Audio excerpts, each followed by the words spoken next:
Madame, Monsieur, bonjour et merci de nous choisir pour un nouveau forum. On le donne souvent consistentiel à l'existence humaine. Parfois, serait-il même appréhendé à contrario, comme facteur de développement, le conflit. La problématique des conflits en Afrique, comment naissent-ils et comment meurent-ils? C'est ce dont nous allons parler avec deux invités que je vous présente. D'abord, le professeur Kag Sanoussi. Monsieur Sanoussi, bonjour. Bonjour. Vous êtes togolais, malgré votre nom, qui sonne un peu exotique. Mais c'est bien togolais, je vous le confirme, tout à fait. Vous êtes le président de l'Institut international de gestion des conflits, un institut basé, m'avez-vous dit, en Côte d'Ivoire et en France, à Lille. Tout à fait. Pour faire quoi? Vous travaillez sur la gestion des conflits, qu'il s'agit des conflits d'organisation ou des conflits dits holistiques. Il s'agit d'un institut qui forme dans l'enseignement supérieur ou c'est un centre qui donne des séminaires. C'est un centre qui forme, pas seulement dans l'enseignement supérieur, des personnes, toute personne qui veut être édifiée sur les questions de conflit, savoir les régler dans sa structure personnelle, donc en entreprise ou dans un service donné, mais aussi quand il s'agit des conflits étatiques ou des conflits communautaires, des conflits politiques, nous outillons, nous formons et nous accompagnons pour trouver des solutions négociationnelles. C'est ça l'objectif de l'Institut. Et nous avons effectivement, en lien avec l'Université continentale de Libreville, un master que nous avons initié depuis bientôt 2 ans. Franchement, c'est un avis personnel, j'ai voulu un centre pour la promotion de la paix plutôt que la gestion des conflits. Ça veut dire que vous aimez les conflits parce que j'aime pas les charognards. Non, mais votre question est très intéressante. C'est un choix bien indiqué parce que vous savez que les conflits existent toujours. Que vous les vouliez ou non. Et dans nos études, nous avons constaté que chacun gère au moins 10 conflits par jour. Donc le conflit, si vous ne le gérez pas, il vous gère. Et quand on gère le conflit, on en parlera, on essaie donc d'aller vers la paix. La paix est une donnée importante. Et donc, dans la paix, les choses qui mettent en difficulté la paix sont des conflits. Et donc, on gère le conflit, mais la finalité, c'est la paix. Et donc, nous partons donc de ce qui peut être un frein à la paix pour travailler sur ce frein et faire en sorte que l'apothéose se fasse jour pour tout le monde. Et c'est l'apothéose de la paix. On découvrira tout ça dans les détails dans un instant. Le temps que je vous présente notre deuxième invité, Salif Tourabi Kamalo, un autre Togolais. Tout à fait. Malgré son accent. Tout à fait, je suis Togolais. Consultant en gestion de conflits et en politique électorale. Tout à fait, je suis consultant en gestion des conflits et en politique électorale également. Et ce n'est pas ma première fois de passer sur vos plateaux de la télévision pour parler des questions électorales, mais aujourd'hui on se situe sur le terrain de gestion des conflits et nous sommes en mesure de vous expliquer comment est-ce que également dans la sous-région, dans l'espace CEDEAO, comment est-ce que les mécanismes ont été mis en place pour accompagner les institutions sous-régionales à la résolution des crises que nous avons connues depuis des temps et depuis des siècles également. Comme venait de le dire M. Sanoussi, il faut le reconnaître que la gestion des conflits, il faut le reconnaître, c'est quelque chose qui est très important et cela vous prépare de conserver la stabilité et la paix dont nous souhaiterons tous aujourd'hui. Donc moi, je suis tout à fait d'avis avec la création de son institut qui pourra nous donner vraiment du moulin à la résolution des conflits sur le continent, non seulement dans les pays qu'il a cités, mais sur l'ensemble du continent africain. Il faut juste ajouter que vous êtes le directeur de l'Institut panafricain d'assistance électorale. Tout à fait. Alors, on va se jeter à l'eau tout de suite. Monsieur Sanoussi, le conflit, qu'est-ce que c'est? Alors, le conflit, il n'y a pas forcément une définition standardisée. Il n'empêche que nous pensons, nous, et nous constatons qu'il y a conflit quand il y a divergence. Il y a conflit quand il y a une rupture dans une situation antérieure. Il y a conflit quand deux protagonistes, deux personnes ont envie d'une chose et l'un de l'autre. Il y a un conflit quand on a du mal à s'entendre sur un chemin à prendre ensemble. Quand on a des intérêts différents et on a du mal à les converger ensemble. Donc vous voyez que le conflit, sa définition nous permet de mettre une petite souris dans une porte comme 10 éléphants. L'essentiel, c'est de comprendre que le conflit naît quand il y a mésentente, il y a rupture dans une situation antérieure. Et voilà pourquoi sa gestion cause beaucoup de difficultés. Pour nous, voilà ce que c'est le conflit. Mais comme il y a divergence tout le temps, et partout, ça veut dire que, comme on l'a souligné, le conflit est consubstantiel à l'existence humaine, M. Kamalo. Oui, tout à fait. Ce qui venait de le dire, c'est vrai. Lorsqu'il y a les ruptures, vous allez constater qu'il y a ce que nous appelons les ruptures et l'équilibre des forces. Les gens se trouvent en face d'une situation et il faut les amener à comprendre pourquoi cela se pose, parce qu'il y a un intérêt qui est posé. Et devant cet intérêt, je pense que tout le monde joue une participation qui pouvait être un leader et l'autre pouvait rester comme un civiliste qui pouvait suivre également ses orientations. Mais lorsque vous êtes en face d'une situation telle que cela se présente, vous êtes en difficulté parce que moi, ma convergence, mon esprit dont je donne à la chose, vous n'êtes pas d'accord à cette position, automatiquement nous allons nous retrouver en face d'une discussion qui, du coup, il faudrait qu'on s'entende à quelque chose. Et lorsqu'il n'y a pas une entente, nous irons vers... Et là, ce n'est pas tout à fait un conflit, c'est une crise. Nous sommes pas quelle est la différence entre crise et conflit? La crise, c'est quelque chose qui, je vais vous dire tout simplement que la crise s'étend comme d'un moment particulier également qui fait l'évolution, qui va vers les conflits. C'est lorsqu'il y a une petite crise, une mésentente entre des individus comme mon confrère et moi, c'est une crise. Nous ne sommes pas encore arrivés à un conflit. Et les conflits également, il y a des degrés des conflits. Il y a des conflits ouverts. Et lorsqu'il y a un conflit ouvert, c'est là que c'est encore plus grave. Pour rapprocher les gens d'un conflit très ouvert, c'est un peu plus compliqué. Il faut mouiller, il faut retrousser les manches pour pouvoir parvenir à mettre les gens sur une table de négociation. Mais la crise, c'est tout. Lorsque vous ne vous attendez pas, une mésentente se crée entre des individus. Vous êtes sur la base d'une crise là-bas. Et à partir du moment où vous êtes sur cette crise, vous avez plus de chances de régler cette crise pour que cette crise-là ne se dégénère pas vers un stade de conflit. Et du coup, ça pouvait vous amener à un conflit ouvert. Donc c'est ça qui nous permet également de vous dire qu'il est important de mettre des mécanismes de prévention des conflits, des crises, pour que nous puissions amortir. Dès qu'on se sent qu'il y a une crise, il y a une mésentente entre une entreprise et une autre entreprise, il faut intervenir et régler pour que cela ne se dégénère pas comme un conflit. On va essentiellement dans la seconde partie évoquer les méthodes de résolution des conflits.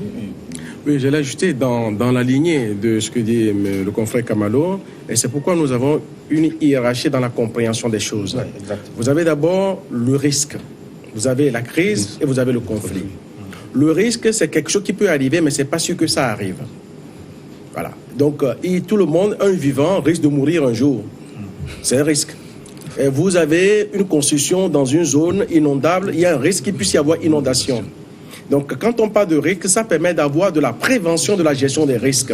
Et donc, on peut sortir des plans préventifs pour se dire qu'au cas où cette situation, qui peut arriver, mais qui peut ne pas arriver, si ça arrive, qu'est-ce qu'on fait?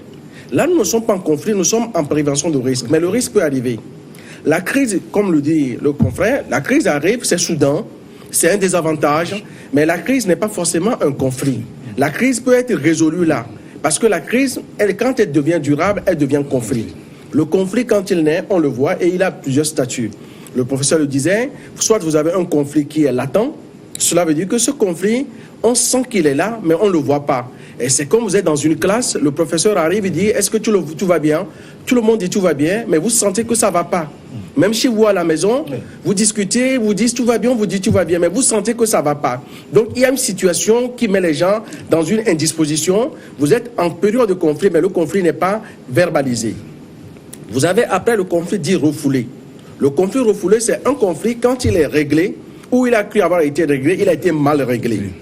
Quand il est mal réglé, soit une partie se sent lésée, donc se dit, bon, imaginons que vous êtes chef de classe, il y a deux de vos collègues qui se disputent, vous venez, vous rendez justice. Et vous ne prenez pas le temps d'analyser le conflit pour apporter une solution négociationnelle qui permettrait aux deux parties donc, de se satisfaire du résultat, même si chacun perd un peu. Donc l'une des parties se dirait lésée, va se préparer, ruminer sa colère pour revenir plus tard. Donc ce conflit n'est pas réglé, il est refoulé, et nous savons que tout conflit refoulé revient, et malheureusement il revient avec plus de violence, plus d'intensité et plus d'impact. Comme une maladie maltraitée. Comme une maladie maltraitée. Et vous avez le conflit ouvert, on dit quand le conflit est ouvert, on n'a pas besoin de dire qu'il y a conflit parce qu'on le voit, on sait qu'il est là. Voilà, nous avons ces trois niveaux et après tout nous avons des subtilités dans des typologies de conflits, des conflits dits fonctionnels ou dysfonctionnels. Fonctionnel, c'est-à-dire le conflit qui permet d'aller au mieux. Nous avons, dans nos jargons, nous disons souvent que le conflit n'est pas une fatalité, mais un trait d'union qui peut conduire au meilleur. Donc, un conflit fonctionnel, par exemple, c'est un conflit qui fait que, dans une organisation, vous êtes un chef d'équipe, vous créez l'émulation. Vous êtes chef de rédaction. Vous avez votre équipe, vous êtes en comité de rédaction. Vous avez à choisir un angle de traitement d'un sujet. Et vos rédacteurs rivalisent d'approche. C'est un conflit, mais un conflit fonctionnel, utile, parce qu'on veut sortir le meilleur de soi. Vous connaissez aussi un journaliste, ouais? Non, je ne suis pas journaliste, mais nous avons travaillé sur la formation des journalistes sensibles au conflit. Chacun a son métier, vous savez. Et c'est comme ça que le monde va bien. Vous le décrivez si bien. Donc voilà, ça existe. Et malheureusement, vous avez le conflit dysfonctionnel, qui est un conflit de sentiments, d'émotions. Si je dis à mon confrère, votre argumentation, je ne suis pas d'accord avec vous, mais ce n'est pas par rapport à sa personne, c'est peut-être l'argumentation. Mais s'il est en dysfonctionnel, il va penser que c'est parce que je ne l'aime pas. Voilà, nous avons ces catégories et c'est pourquoi on en parlera. Nous pensons, nous, qu'il est important d'être formé pour gérer les conflits, parce que quand on n'est pas formé, on gère le conflit de manière empirique avec ses acquis. Des fois, on réussit et souvent, on réussit. Mais quand on est formé, on se rend plus efficace parce qu'on conscientise des choses qu'on faisait de manière empirique et on leur donne de la valeur ajoutée. Oui, pour finir avec vous, dans la catégorisation des conflits, est-ce qu'il existe des conflits majeurs qui drainent d'autres conflits, qui engendrent d'autres conflits? Est-ce qu'on peut risquer cette classification-là? Oui, nous avons travaillé en posant les deux catégories. Les conflits dits organisationnels ou entrepreneuriaux, c'est les conflits qui peuvent se passer dans une famille, dans une école, dans une entreprise, dans une organisation. Et généralement, ce conflit est circonscrit à ce périmètre-là. Dans le service X, quand il y a un conflit, ce n'est pas par exemple tout le Togo qui est concerné. C'est dans ce service-là. Dans le village et dans telle famille, il y a un conflit, c'est à ce niveau. Et nous avons la deuxième catégorie qu'on appelle le conflit holistique. Dans les conflits holistiques, vous avez les conflits, par exemple, politiques, les conflits religieux, les conflits communautaires. Et donc, ces conflits, imaginons un conflit politique qui est dans la catégorie des conflits holistiques. Vous avez 2 députés à l'Assemblée nationale qui sont en bisbille. Et ces 2 députés, ça devient le conflit du groupe de chacun des députés. Ça peut devenir le conflit entre la majorité et l'opposition. Et ça peut devenir un conflit au sein des partis. Et dans les partis, ça peut aller dans les communautés. Donc nous avons une hiérarchie dans ces conflits. Et ces conflits sont beaucoup plus dévastateurs. Parce que quand ça part d'un endroit, ça peut s'étendre sur l'ensemble du territoire. Voilà pourquoi nous avons un focus particulier par rapport aux conflits holistiques, sans oublier les conflits dits organisationnels. Monsieur Kamalo? Oui.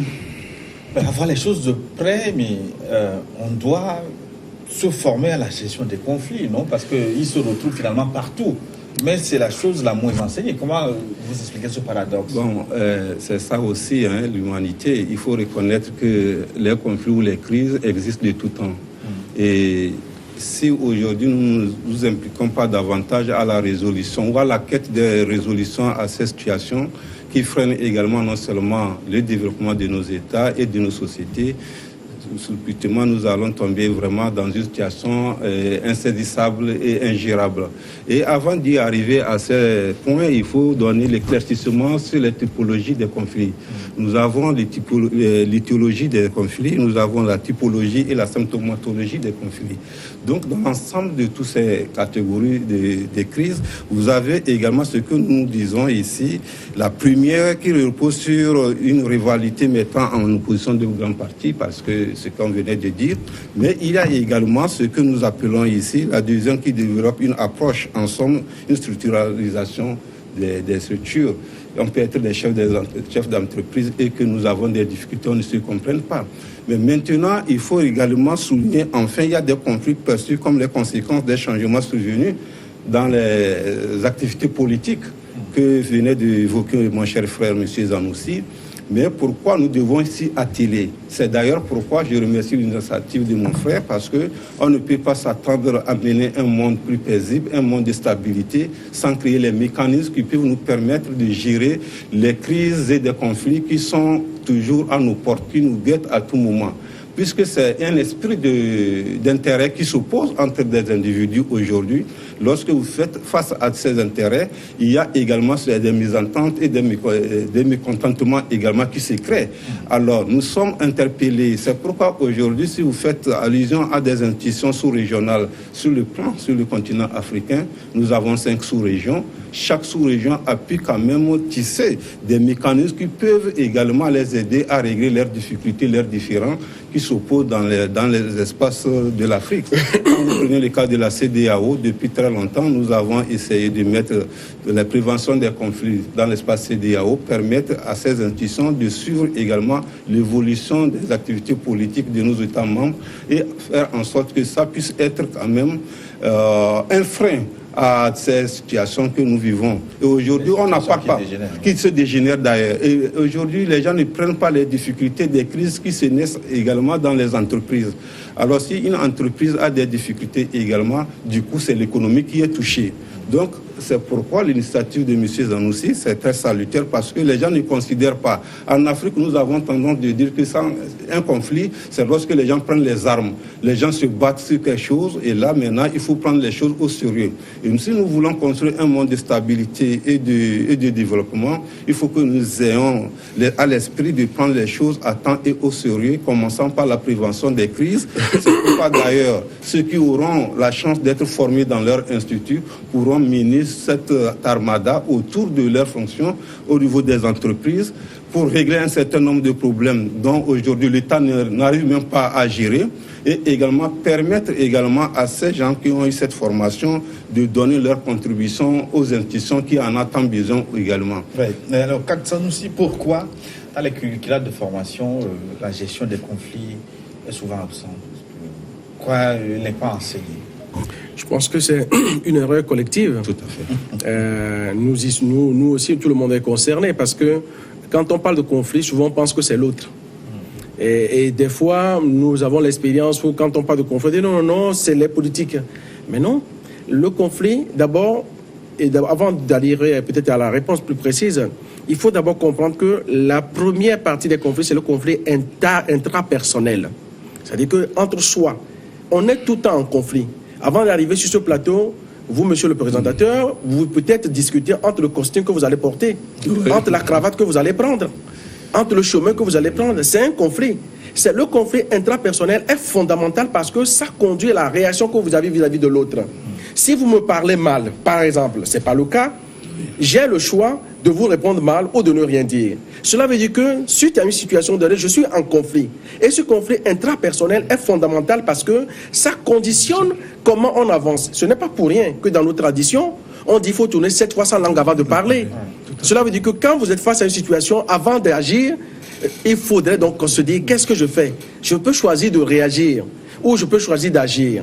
Donc ce conflit, d'abord, il est intrapersonnel. Ça permet à chacun de comprendre que traiter sur les conflits, c'est d'abord traiter sur soi-même. Donc, le fait qu'on n'a pas ces enseignements, c'est vraiment une erreur fondamentale. Et je pense que les modes correctifs sont en cours. Et il y a d'autres acteurs. Parce que nous pensons que quand on est formé à la gestion des conflits, on est formé sur beaucoup de choses. Sur le développement personnel, sur la communication, sur la gestion, sur l'organisation. Le conflit est inhérent à toute activité. Et nous pensons qu'il faut avoir ces rudiments pour être beaucoup plus à l'aise et être dans la performance. Et c'est en même temps un processus d'innovation, de déruption. Voilà pourquoi nous pensons qu'aujourd'hui, là où on n'avait pas des cours en termes de gestion de conflits, il faut les amener, même à l'école primaire, sensibiliser les jeunes à l'approche négociationnelle plutôt qu'à la bagarre. Et les foyers, qu'allons-nous faire des hommes et des femmes qui sont en conflit en permanence tous les jours, mais qui n'ont pas de mécanisme, qui n'ont pas appris à gérer ces conflits? En fait, chacun gère. Ce que je disais tout à l'heure, nous avons au moins, dans nos études en tout cas, nous gérons au moins 10 conflits par jour. Cela veut dire que sans être formés, nous les gérons quand même. Tout à fait. Donc cela veut dire que quand on va en formation, parfois les formations en gestion de conflits, on n'apporte rien de particulier. On part de l'existence. Moi, je me souviens d'une expérience en Côte d'Ivoire où le nom de la personne est un élément de gestion de conflit. C'est-à-dire que son nom veut dire qu'un caïman qui est dans une marmite. Un caïman dans une marmite. Quand vous travaillez sur ça, cela veut dire qu'il y a une capacité d'adaptation. Cela veut dire qu'un caïman qui est dans une marmite est toujours caïman. Donc il y a des symboliques qui envoient que quand on va en formation, on met en avant un certain nombre d'acquis que nous avons déjà. Dans les couples, c'est pareil. Donc il faut apprendre à être formés, parce que quand on est dans un couple, on est dans une activité ici ou là, et nous, dans notre idée, c'est qu'il puisse y avoir beaucoup d'instituts comme les nôtres, ou des relais sur le terrain pour faire en sorte que, dans des programmes même scolaires, on puisse avoir des modules de sensibilisation à la prévention et à la gestion des conflits, pour favoriser les postures de dialogue plutôt que des conflits conflictuels. Est-ce que le conflit est un art ou une science? Ça me rappelle une épreuve de psychologie qu'on m'a faite en première année. Peut-on dire que tout homme est psychologue? Peut-on dire que tout homme est un gestionnaire de conflit? Est-ce qu'on peut l'apprendre ou naturellement on est né pour gérer les conflits? Effectivement, je pourrais dire tout simplement que nous sommes nés pour gérer les situations, les conflits. Quand vous commencez à partir de votre environnement, à partir de votre entourage, commençant par ta famille, ta propre petite famille, tu gères et tu règles certaines situations. C'est à partir de là que M. Zanoussou voulait vous en venir. Effectivement, ce que nous faisons sur le terrain aujourd'hui, c'est pour le renforcement de ces capacités. Puisque même si vous n'êtes même pas un gestionnaire des résolutions ou des crises, mais effectivement, vous gérez tout de même une famille dans laquelle vous avez un rôle à jouer. Mais à votre manière, est-ce qu'il n'y a pas une méthode codifiée, un savoir-faire éprouvé? Bon, vous savez que c'est là que vous avez posé, peut-être qu'on en arrivera à ce point lorsque vous parlez de gestion des situations l'arbre à palabre dans nos cultures, dans nos traditions. Bien avant vraiment les mécanismes modernes aujourd'hui, les parents géraient des difficultés au sein des villages, au sein des communautés. Quels a été également les mécanismes sur lesquels ils sont tablés. Donc c'est les mêmes mécanismes qui ont conduit aujourd'hui à gérer des difficultés au sein de nos foyers, au sein de nos petites familles. Mais maintenant le monde a voulu que nous prenions les choses dans leur globalité, dans leur généralité. C'est d'ailleurs pourquoi aujourd'hui nous sommes posés des questions s'il n'était pas question de faire en sorte que nous puissions quand même faire que les gens puissent être formés, avoir une notion de gestion, parce qu'il y a des lacunes. Lorsque vous gérez des difficultés au sein de ta famille, vous n'avez pas une formation, vous les gérez à votre manière, mais si vous êtes encore plus formé, vous avez également des éléments possibles de gérer plus ou moins les difficultés et faire fonctionner également votre foyer. Oui. Donc c'est pourquoi la formation et le renforcement de ces capacités à toutes les échelles serait vraiment bienvenu dans la gestion de ce que nous appelons des conflits. Pourquoi vous parlez de gestion de conflits tout le temps? Pourquoi pas résolution des conflits? Avez-vous peur de résoudre les conflits? Non, ça c'est un choix au niveau de notre institut parce qu'on a travaillé un peu sur la question. Nous pensons que nous sommes obligés de gérer toujours les conflits. Parce que quand on ne gère pas le conflit, c'est le conflit qui vous gère. Tout à fait. La résolution de conflit, c'est la finalité. Gérer un conflit, des fois, on ne sait pas si on le résout ou pas. Ce dont nous avons l'obligation, c'est juste. C'est comme un médecin a l'obligation de vous soigner. Mais ce n'est pas écrit nulle part qu'il a l'obligation de vous guérir. Il a l'obligation de vous soigner. En tant qu'acteur, j'ai l'obligation de gérer tout conflit. Amadou Ampatepa disait qu'il n'y a pas de petite bagarre. Il n'y a pas de petit conflit. Parce qu'un petit conflit peut devenir un conflit grand. Donc je dois gérer le conflit. Maintenant, je peux avoir la chance d'arriver à le résoudre totalement, partiellement. Et donc cette finalité-là est une quête. Mais ce qui est obligatoire, ce sur quoi nous insistons pour que chacun soit outillé, c'est de gérer le conflit. Quand on le gère, en tout cas on a l'expérience qu'un conflit qui est géré, on bouge un peu toujours. Parce que nous préférons des gens qui bougent peut-être pas bien, que des gens qui ne bougent pas du tout. Voilà pourquoi nous préférons le vocable de gestion de conflit que le vocable de résolution. Pas que nous sommes contre la résolution, mais c'est une étape à atteindre et il faut commencer par gérer avant de résoudre. Tout à fait. Tout à fait. Ce que vous venez de dire, c'est vrai, et je voulais appuyer sur son intervention. La gestion des conflits, comme il venait de le définir, c'est normal parce que c'est un premier palier. Lorsqu'il y a un problème, il faut faire face au biaba. C'est ça qui est primordial. Lorsque vous gérez, vous allez parvenir à régler le problème. Vous le gérez pour tomber sur le résultat de la résolution de cette crise. Évidemment, on n'a pas écarté ça. Quand on vous parle de la gestion d'une situation, c'est pour parvenir à la régler. Donc, je pense que c'est une chaîne de travail qui se pose, puisque pour arriver à la gestion, d'abord, il y a des conceptions, il y a des perceptions qu'il faut monter avant d'en arriver à la résolution, puisque il y a beaucoup de choses qu'il faut mener sur le terrain. Il faut prendre les contacts.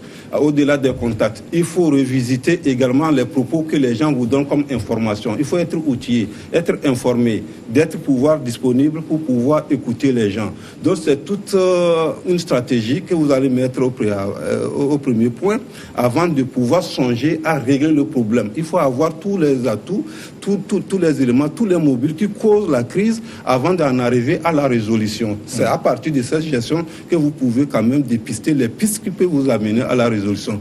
Donc aucun paramètre n'a pas été écarté. Je pense que dans cette manière de gérer la crise, c'est pour parvenir à la régler, à la résoudre également. Permettez pour qu'on puisse se compléter, comme dit mon confrère, il a tout à fait raison. Parce que dans la gestion, des fois, ce n'est pas vous qui allez résoudre le conflit.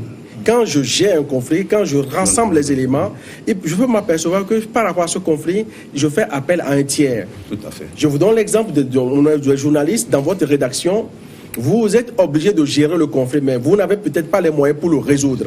Pour le résoudre, vous faites appel à un tiers. Donc la gestion, c'est l'élément fondamental de rassembler les éléments, de voir comment je peux faire, identifier les forces et les faiblesses. Et à un moment donné, on parvient à gérer et là, on est satisfait. Gérer les conflits, est-ce que c'est un don? Est-ce que c'est un art? Est-ce que c'est une science? Est-ce que c'est une stratégie à développer? Autrement dit, faut-il apprendre forcément à gérer les conflits pour pouvoir y arriver? C'est pas une question simple. Moi, ce que je sais, c'est que quand on est épris par la paix, tout à fait. Quand on est contre l'injustice, quand on a envie que donc il y a davantage de cohésion sociale, d'harmonie, et donc on cherche à avoir des situations d'équilibre. Donc on œuvre pour des approches négociationnelles, on œuvre pour le travail sur des compromis. Parce qu'il vaut mieux que les partis puissent avoir 40-60, 50-50, plutôt que 95-5. Parce que là, 95-5, il y a un conflit latent, refoulé, qui revient toujours parce qu'on crée de l'insatisfaction. Alors quand on est porté sur ça, oui, on a envie de gérer les conflits. Non pas parce que c'est un plaisir particulier, mais parce que ça fait partie de la vie. Et si nous faisons ça, c'est mieux de vivre en harmonie que de vivre en chien de faïence. Et quand vous êtes dans une équipe et qu'il y a un conflit permanent, ça agit sur la performance, ça agit sur la santé, ça agit sur l'économie, ça agit sur l'environnement. Donc le conflit a des conséquences catastrophiques. Donc face à ces conséquences, comme dans une famille, dans un couple, si avec votre épouse ou votre mari, vous êtes en conflit pendant une semaine, vous ne vous parlez pas, regardez l'état de la famille. Ce sont des conséquences. Et donc, pareil, à tous les niveaux, la famille de 2-3 personnes jusqu'au niveau étatique. Un conflit ne peut pas rester là en permanence. Il faut le gérer. Parce que quand on ne le gère pas, il produit des conséquences néfastes. Et les conséquences néfastes peuvent conduire à des dangers majeurs. Voilà pourquoi certains, comme nous ou d'autres, sont intéressés, ont cette envie de travailler sur la gestion de ces conflits afin qu'on puisse retrouver des situations beaucoup plus harmonieuses et pour un meilleur vivre pour chaque citoyen. Oui, mais ma question, est-ce qu'il faut forcément être formé pour y arriver? Alors, moi, je ne sais pas s'il faut forcément, mais moi, je milite pour que les gens soient formés. Pourquoi? Parce qu'il y a un savoir-faire spécifique. Il y a un savoir-faire spécifique. Tout à fait. Je l'ai peut-être fait compléter, il y a un savoir-faire spécifique. Quand nous avons par exemple une méthode qu'on appelle la méthode SORA, les journalistes formés au Togo, aujourd'hui, tous vont vous dire, si tu ne sais pas, tu sauras. Et donc, c'est le titre que chacun a retenu. La méthode SORA, c'est une méthode de gestion de conflits, mais c'est une méthode qu'on appelle SORA, que quelqu'un peut appeler autrement. Ce sont des bases. Quand on a ces bases... Qu'est-ce que c'est au fond? Méthode SORA, c'est une méthode qui veut dire situer, observer, réfléchir, agir. C'est une méthode de base. Quand vous situez un problème, cela veut dire que je rentre dans une classe, j'entends un brouhaha. Mais donc, je dois savoir qui et qui sont concernés. C'est A et B. C'est Kofi et Abla. Ce n'est pas Komi et Yao. Ça l'est anodin, mais c'est important. Je dois identifier les premiers acteurs concernés. Ça, c'est la situation. Dans la situation, je dois savoir qui. Abla, c'est qui? Kofi, c'est qui? Donc, je situe, vous savoir les personnes concernées. Après, j'observe. Dans l'observation, je vois ce que je ne vois pas. Ça peut paraître bizarre, mais je vois ce que je ne vois pas. Si A et B sont en conflit, j'essaie de voir qui est derrière A et B. Qui a un intérêt pour que A et B soient en conflit. Parce que si je ne fais pas ça, je peux les séparer, le conflit va reprendre. Cela veut dire que je n'ai pas travaillé sur les sources, je n'ai pas travaillé sur les intérêts cachés, je n'ai pas travaillé sur les acteurs cachés. Donc, l'observation me permet d'avoir un certain nombre de paramètres. Et parce que des fois, à l'observation, je n'ai pas tout. Mon confrère Kamalo, si nous sommes dans une situation donnée, dans l'observation, je peux requérir son expertise. Parce que je n'ai pas la compréhension de toute la situation et son expertise me permet de mieux comprendre la situation. Donc quand j'ai bien observé, cela veut dire que j'ai les éléments. La phase de réflexion me permet de mettre en face les méthodes techniques que je peux mettre en application. Nous avons différents outils. La roue du conflit, le pentagone, le jeu en trois, la méthode Sora et bien d'autres. La technique de la terre brûlée. Donc vous avez X méthodes. Et je dis, qu'est-ce que je fais ? Quand je fais ça, je dis, est-ce que c'est moi qui dois répondre ou est-ce que je vais aller chercher une autre personne qui va répondre? Dans la réflexion, j'ordonnance mon mode opératoire. Et une fois que je fais ça, j'agis. L'idée de cette méthode, c'est d'éviter de réagir, mais d'agir. Parce que quand nous réagissons, il nous manque souvent de temps de réflexion. Et la plupart du temps, nous tous, nous sommes à 99% de temps à réagir quand une situation arrive. Et la méthode Sora, quand on part en formation, permet dorénavant de prendre le temps de réfléchir, de poser des questions, de se dire est-ce que je vais ou je ne vais pas. Et quand je finis de faire ça, je commence à agir. Même quand je me trompe avec, je dirais, science. Et je sais où je me suis trompé et je pourrais me corriger pour être plus efficace pour la fois suivante. Monsieur Kamalo. Merci bien de votre brillante intervention. Et vous avez posé une question à laquelle vous attendez un droit de réponse et par rapport aux engagements dans les résolutions des conflits. Vous savez, depuis longtemps, quand vous avez posé cette question, cette matière n'était pas impliquée dans notre pédagogie, dans nos universités, dans nos écoles, même y compris aux primaires. Mais c'est au fil des temps que nous avons compris qu'il y a des difficultés. Et ces difficultés ont commencé à trouver des résolutions à partir de certaines personnalités qu'on appelle les sages. Quand vous remontez au niveau de l'Union africaine, on a mis un collège des sages qui gère la situation en Afrique. Mais lorsque nous sommes rendus à l'évidence qu'il était question de mettre des institutions pour pouvoir embrasser ce domaine, c'est là aujourd'hui, les intellectuels comme mon frère qui venait de créer son institut, voyaient l'importance de créer et former les gens.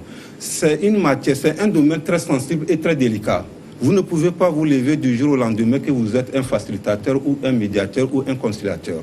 C'est un domaine très, très, très délicat à tel point qu'il faut avoir un peu d'expérience de la gestion de la chose humaine avant d'y s'engager sur le terrain parce que c'est un terrain tout à fait glissant à tel point que si vous n'avez pas une volonté de s'informer, une volonté d'écoute, une disponibilité, vous ne pouvez pas gérer une situation. Vous allez prendre un exemple terre à terre entre des époux, un foyer, c'est-à-dire le monsieur et sa femme. Lorsque vous les rencontrez dans un premier temps et ils se présentent à vous, vous allez voir leurs déclarations et si vous n'avez pas le courage, peut-être du côté de la femme ou du monsieur, vous ne pouvez pas vouloir vous engager. Donc il faut quelqu'un qui est quand même mature, qui a une certaine probité morale disponible, d'écouter les belligérants pour pouvoir analyser et dire avec les choses dans des bonnes conditions. C'est pourquoi au moment des négociations, il n'est pas sensible que cette personnalité, ce personnage, lui seul peut quand même dénouer la crise. Il fait appel, comme venait de le dire M. Zanussi, le docteur Zanussi, il fait appel le professeur Zanussi, il fait appel à d'autres ressources humaines qui peuvent venir l'accompagner dans la quête de cette résolution. Il faut avoir l'attitude, le comportement. Quel serait le comportement de celui qui est pressenti régler une crise? Quelle est sa manière de gérer la crise? Comment il perçoit la crise? C'est là le problème fondamental. C'est pourquoi en Afrique, nous ne faisons que déplacer leurs problèmes, les crises, sans pouvoir les régler. Parce que le problème pose sur l'identité de la personne qui se permet de dire qu'il est facilitateur. Donc ce n'est pas un métier qui est totalement aisé. C'est toute une difficulté qui est posée. Et maintenant, il faut assez de temps pour écouter, avoir des informations claires et disponibles et être accessible à tous les niveaux, avoir une grande écoute à toutes les échelles pour pouvoir orienter vraiment cette gestion. Donc, en fait, pour s'engager dans la résolution des conflits, ce n'est pas quelque chose de très facile. Et automatiquement, vous avez besoin d'avoir les mécanismes, les outils de gestion des crises. Il faut en avoir. Et également, il faut être formé. Et il faut être discret également. Vous ne pouvez pas prétendre gérer une crise, puisque les crises, c'est vraiment très catégoriel. Donc, il y a des crises. surtout sur le plan des territoires de nos États. Quand je prends l'exemple du territoire de Bakassi, du Cameroun et du Nigeria, tous ceux qui se sont impliqués dans cette résolution, il faut avoir une discrétion. Au-delà même de ces paramètres, les crises qui se sont passées en Côte d'Ivoire, pour les gérer également, ce n'est pas permis à tout et chacun. Mais vous allez comprendre que c'est maintenant que les Africains sont en train de s'ouvrir les yeux. Et souvent, quand les crises arrivent en Afrique, on a tendance de faire appel à ceux qui vivent à l'étranger, tels que les Occidentaux de venir nous régler, alors que cela n'emprunte pas une maîtrise par les spécificités réelles de nos communautés et de nos États. Il va falloir que nous-mêmes qui sommes sur le terrain, nous-mêmes les Africains, nous puissions nous investir pleinement dans ces résolutions et commençant à faire en sorte que nous puissions s'inscrire dans la formation. Oui. Comment gérer une crise, ce n'est pas au jour au lendemain que vous allez vous porter un manteau, que vous êtes un facilitateur. Nous l'avons fait dans l'espace CEDEAO comme dans l'espace de l'Union africaine. On donne cette gestion aux chefs d'État africains qui en ont déjà eu l'expérience. Justement, c'est la question suivante que je vous ai posée. Oui. Est-ce que quand on est chef, on n'est pas naturellement outillé pour gérer les conflits? Le chef, le patron, quand vous êtes nanti d'une autorité, que ce soit politique ou coutumière, est-ce que ça ne suffit pas pour gérer le conflit? Non, non. Si vous êtes chef, ça ne suffit pas simplement d'être un facilitateur ou un gestionnaire des conflits. Il faut être un chef qui a une vision d'impartialité. Un chef qui sait répondre, qui sait mettre, qui peut être à la limite, au beau milieu des choses. Il ne faut pas prendre parti, parce que le grand problème que nous vivons en Afrique, c'est l'impartialité dans la résolution des crises qui pose des problèmes aujourd'hui. Oui. Ce n'est pas parce que vous êtes un chef d'État, vous êtes un ancien président, que vous avez tout l'armada pour régler une situation. Et d'abord, pour que vous partez en mission de négociation ou de résolution de conflit, il faut que vous, qui va porter ce manteau, on puisse lire votre probité morale, votre degré d'impartialité dans la résolution de la situation. Parce que vous ne pouvez pas prétendre être le juge et déjà toi tu as déjà ta partie que toi tu soutiens. Donc cela cause un problème. Et ce qui pourra nous amener à éviter ces incohérences et ces incompétences dans la résolution des crises en Afrique, c'est la formation, et nous aurons des documents nécessaires pour mettre à leur disposition, pour les permettre que même si vous avez été chef d'État pour gérer un État, mais la résolution d'une crise nécessite également des conseils et des formations pour pouvoir alimenter votre argumentation et votre sagesse qui vous a conduit à gérer votre pays. Alors, Katsanusi, est-ce que l'autorité n'est pas la compétence majeure pour gérer les conflits? Non, malheureusement, mais ça peut aider. Tout à fait, tout à fait. C'est important parce que, ce que dit mon confrère, quand on nomme les présidents pour aller gérer des conflits ou être facilitateur, ce n'est pas dans un premier temps par rapport à leur technicité, leur des méthodes de gestion de conflits. C'est par rapport à l'autorité qu'ils incarnent. Et aussi à la sagesse à travers laquelle ils peuvent s'entourer des gens qui sont experts sur la question, des gens qui sauront le dire, attendez, chef, là, vous ne devez pas. De ce camp, vous devez garder un peu de distance. C'est en cela où, quand on prend les chefs d'État, on espère, en tout cas, qu'ils s'entourent d'une équipe qui ont ce rudiment en eux, ce background qui leur permet donc d'aller plus en avant. Ils sont sans doute beaucoup plus efficaces. Parce que dans tous les cas, chacun se fait entourer. Mais quand vous êtes entouré, n'oubliez pas que c'est vous qui êtes chef.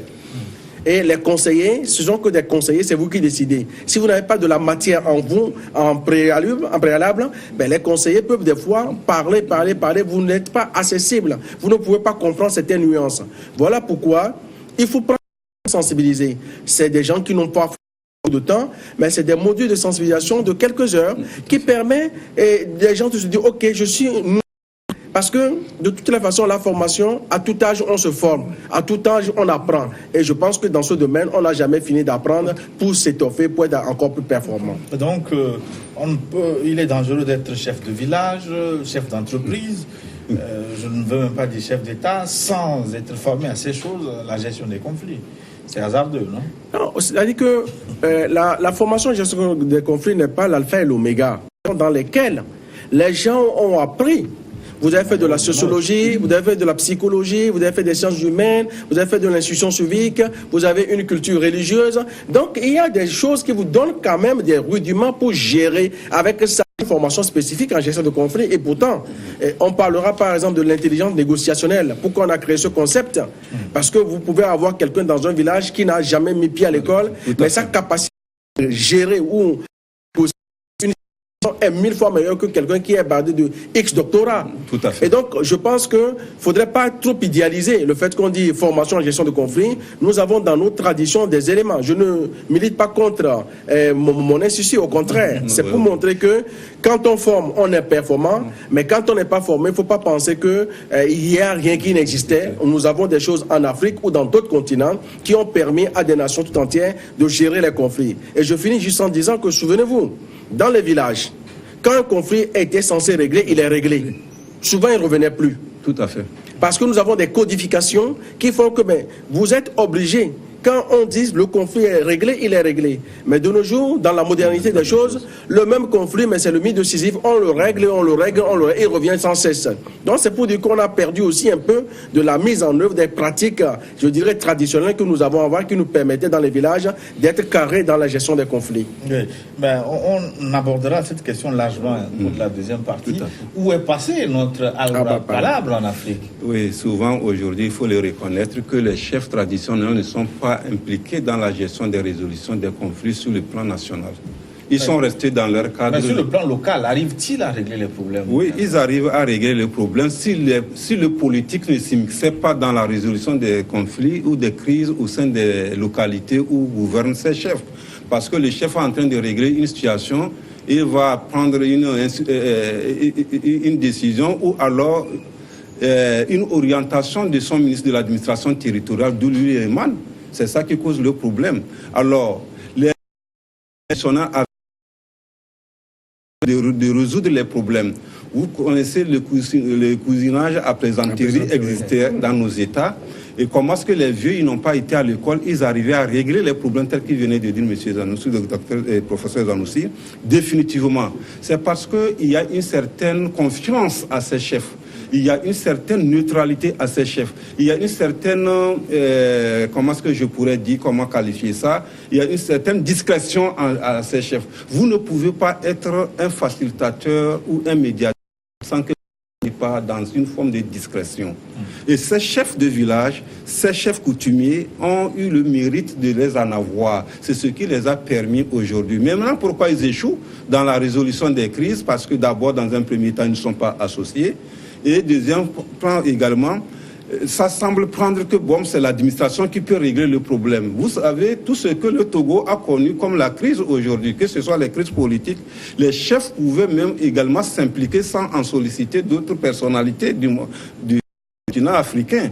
Les gens peuvent s'associer et régler. Mais quelle place qu'on leur donne, ces chefs traditionnels, dans les résolutions des crises dans nos États aujourd'hui? C'est ça qui cause le problème. Ce n'est pas seulement sur le cas du Togo. J'ai fait presque 34 pays en Afrique. C'est les mêmes problèmes qui se posent.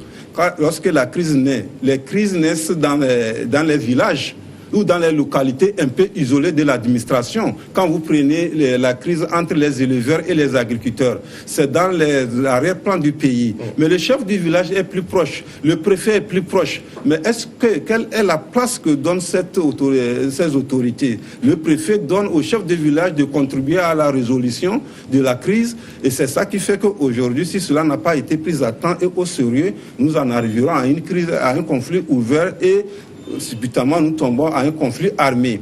Donc, voyez-vous, pour pouvoir régler nos situations aujourd'hui, ce n'est pas parce que vous êtes sorti de l'université de Sorbonne que vous pouvez régler une crise. Vous pouvez être un chef de village qui n'a même pas été à l'école, comme venait de dire mon confrère le professeur. Vous pouvez être au cœur. Et ça, aujourd'hui, le ministère de l'administration du territoire doit répertorier les chefs qui ont cette probité morale si nous voulons quand même asseoir une société de paix, une société de développement. Donc je pense que tout le monde peut contribuer à cet édifice de résolution des conflits, mais sauf qu'aujourd'hui, à l'heure où nous en sommes avec l'évolution du monde, on a besoin d'avoir des mécanismes, des outils pour pouvoir maîtriser la situation. Et professeur Sanoussi, dans nos sociétés traditionnelles, il existait beaucoup d'outils, beaucoup de mécanismes pour régler efficacement les conflits. Est-ce que ces outils, est-ce que vous les connaissez? Est-ce que vous les avez inventoriés? Est-ce qu'ils sont en opposition, en désaccord avec les outils modernes que vous enseignez dans votre institut? Non, on n'a pas encore tout inventorié, mais on s'en sert énormément. Et nous, la plupart des techniques que nous avons inventées ou retravaillées partent beaucoup de la tradition africaine. Tout à fait. Des proverbes, des anecdotes, les symboles existants. Et donc, on part de ça. On dit chez nous, pour se coucher, il faut d'abord s'asseoir. Mais quand vous partez sur ça, on fait un séminaire de formation. Pour se coucher, il faut d'abord s'asseoir. Mais essayez ce soir, chaque personne qui nous écoute n'a qu'à essayer. Si on ne se couche pas, on ne peut pas s'asseoir, ce n'est pas possible. Tout à fait. Ce n'est pas possible. Donc cela veut dire que c'est une sagesse africaine que nous avons maintenant mis en outil moderne en termes de gestion de conflits. Cela veut dire que les préalables pour gérer un conflit sont nécessaires. Cela veut dire que je dois faire la méthode SORA. Je dois situer, je dois observer, je dois réfléchir et seulement après, je vais agir. Et ça, c'est la tradition africaine qui nous permet. Nos outils dans l'arbre à palabre. Dans l'arbre à palabre, vous savez, par exemple, nous, on a fait une formation aux États-Unis avec les Amérindiens. Ils ont une technique qu'ils appellent la technique du bâton. La technique du cercle. Nous, on était un peu initiés. Et la technique du bâton, en fait, c'est des choses qu'on fait en Afrique. Mais quand il y a un problème dans certaines communautés, les gens sont réunis et il y a le bâton qui est mis là. Donc on parle, c'est-à-dire qu'on verbalise. Celui qui est un guide, celui qui tient le bâton parle. Mais quand le problème n'est pas résolu, le lendemain, on laisse le bâton là, tout le monde va à ses occupations et c'est comme si le problème est suspendu. Imaginons que vous et moi, nous étions en conflit.